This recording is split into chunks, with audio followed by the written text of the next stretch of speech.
What's up mga pre? Magandang umaga sa inyo lahat at maganda rin ang panahon ngayon. Tamang-tama sa ating gagawing pag-breed ng mga betta fish.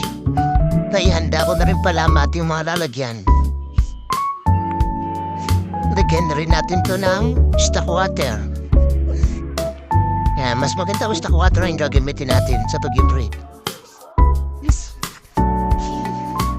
Lalagyan din natin ng bubble pop at ating sa extract para mas matibay ang magagawing bubble nest na ating mga isda. At nakapili na rin tayo ng ating gagamiting male betta sa ating pag-breed.